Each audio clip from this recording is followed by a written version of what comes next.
So what's up, kamusta? Ayos ba tayo dyan? So nandito tayo ngayon sa may Premium Bikes Baliwag branch para sa update natin. Meron tayo nakita dito na Honda Winner X. Ito yung ABS version, special version ng Winner X.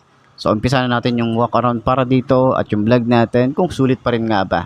Ngayong 2024 itong Winner X 150e at bakit siya talagang kinalolokohan ni Motodeck.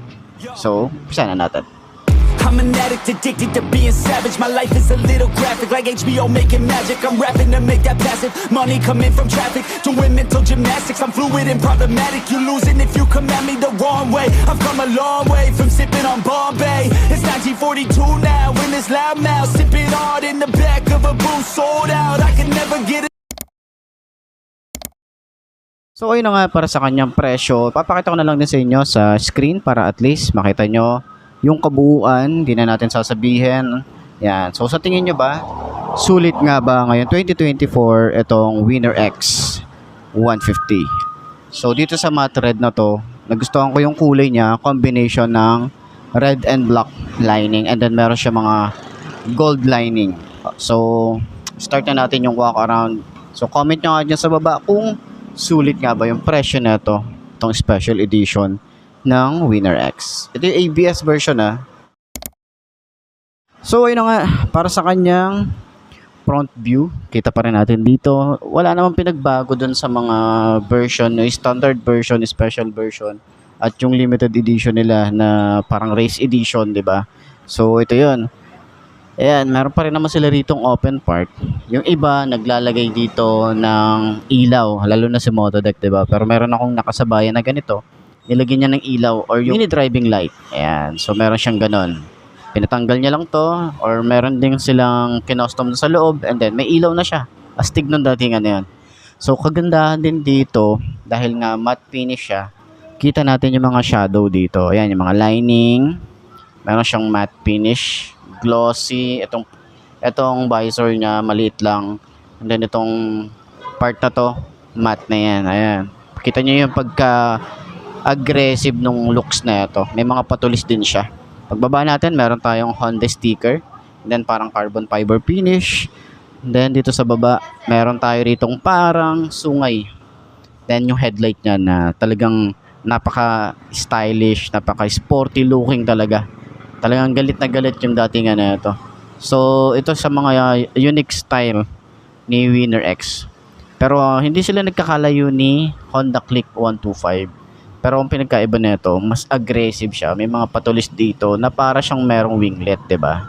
Then sa side, meron tayo ritong LED rin na signal light. So kagandahan ni kasi dito is hindi siya agad-agad na mapuputol or mababali.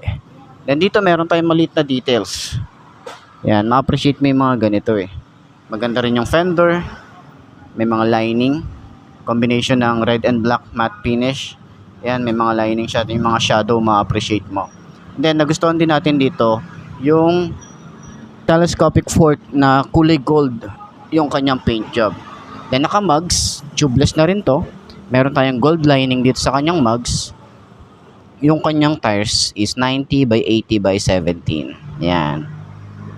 Then, dito naman, meron tayong malaking disc dito sa front. Ayan. Naka-single disc brake. May ABS sa harap. Nakanisin yung kanyang caliper, kulay golden. Ayan, oh. Ganda rin, di ba? So yung radiator niya nandito sa may bandang ilalim, pero sana meron tong cover para at least yung talsik ng mga bato hindi rekta doon sa radiator natin. Sana meron siyang cover. Yun lang naman, suggestion ko lang naman. Dito naman sa side, meron tayong Honda na logo. Open part yung bandang side dito. Siguro kung meron kang i-adjust dito. Si Motodeck tinanggal to eh. Kinostom to para makita yung makina. Yan. Siguro, hindi ko pa sure kung ano yung tinanggal niya rito. Pero sa side na to, meron siyang tinanggal. And then, kita yung kanyang makina. Yung pagkamacho ng makina. Ito, meron tayong matte finish dito. Tapos may mga maliliit yung details. Talaga ma-appreciate mo yung mga ganyan eh. Meron din dito na parang carbon fiber finish. And then, yung katawan niya, meron tayong gold lining dito. Tapos, DOHC. Then, liquid cooled dito sa may bandang side. Then, meron tayo ritong USB charging port. Ayan. Cable na lang kulang. Then keyless na nga rin pala to, and then dito rin binubuksan yung ating seat. Naka-upright position tayo rito para sa kanyang handlebar. Ayan, fully digital na yung kanyang panel. So makikita natin yung mga details dito. Temperature, pag naka-high beam, battery, neutral, and then dito naman meron siyang trip A, trip B. Parang umuuga siya. Ayan o. So meron tayong emblem ng Honda. And then dito sa side, wala siyang mga switches, electric starter lang. And then yung grips niya, sobrang kapit ng grips niya. Talagang ang lagkit niya, sobrang kapit. Then yun sa front brake, ayan yung lever, smooth lang din. Meron lang din siyang nakabalot dito, pero maganda yung itsura niya. Ganito yan ah. Ito naman dito sa side, meron siyang cover na goma. Then yung kanyang grip, ayan, makapit talaga. Tapos sakto-sakto sa ating daliri. Medyo ano lang, ang lagkit niya. Ang lagkit niya, sobrang kapit talaga. Tapos dito naman, meron din siyang pass light or passing light. Ayan, or flasher. Ayan, high and low, busina, signal light. Ayan, wala siyang built-in hazard. So, sana maglagay din si Honda Winner X dito. Or si Honda, maglagay sana sila, di ba? So, naka-automatic on na yung kanyang ilaw once na nag-on tayo ng makina. Yung kanyang upuan, kita nyo naman, napaka-premium. Napakaganda ng itsura. Ganda ng stitches, sobrang lambot.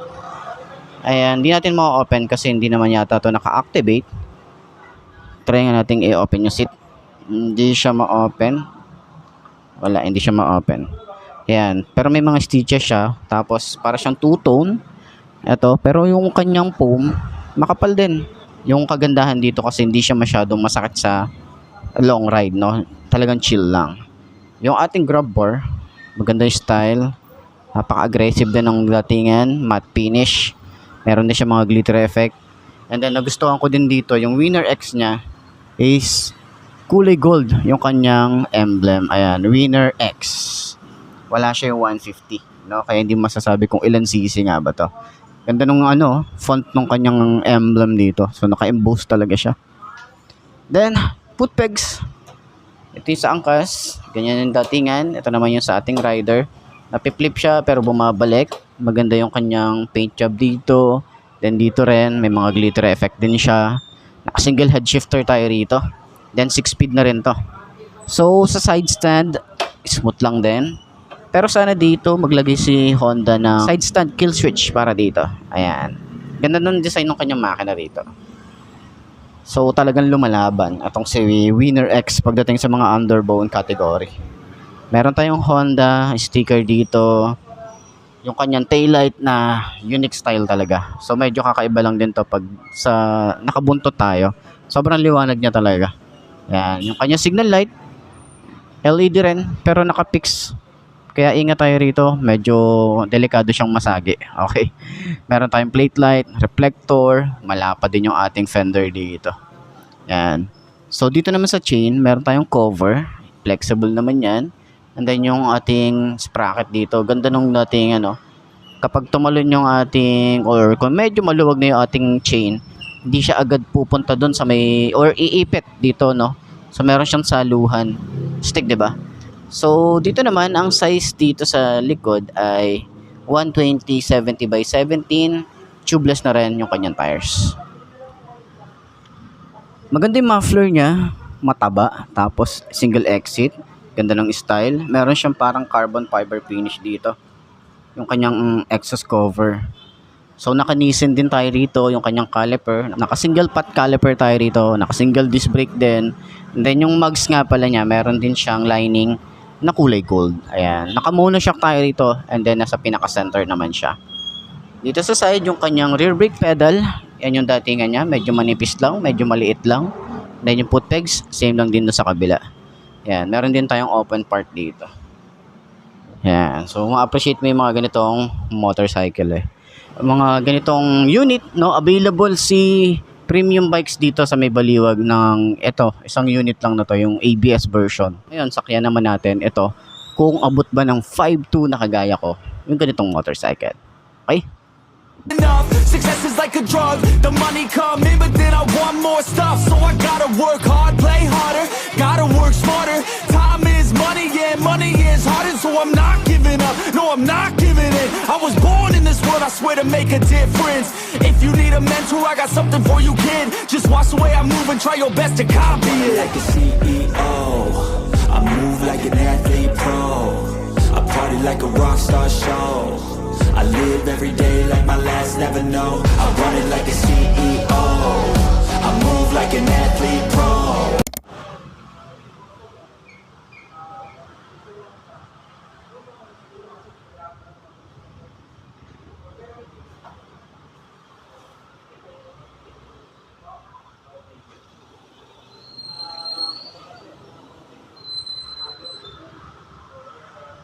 So ayun, para sa 5'2" na kagaya ko, tingkayad tayo rito. Medyo mataas talaga yung motor na to para sa 5'2" na kagaya natin. Tapos naka-boots na tayo niyan. Pero kung gusto talaga natin yung ganitong motorcycle, magagawa naman ng paraan, di ba? So, pwede nyo patabasin yung upuan kung medyo natataasan kayo sa upuan. Pero para sa akin, okay na siya, no? Magaan naman yung motor, maganda yung kanyang shock, harap at likod, maganda yung play, and maganda yung turning radius, hindi ka bibitinin. And then, based dun sa top speed nga pala neto, so napanood natin yung top speed ni Motodeck, nasa 135 to 136 kilometers per hour.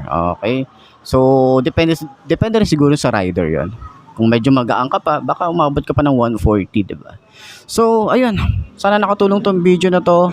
So, puntahan nyo lang dito sa may Premium Bikes Baliwag para doon sa mga gustong kumuha ng ganitong motorcycle. Ayos na ayos yan.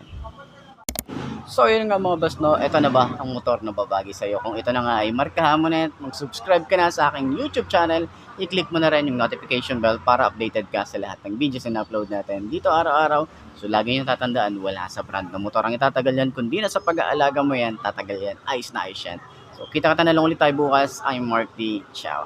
Maraming salamat sa inyo. Babush. Haha.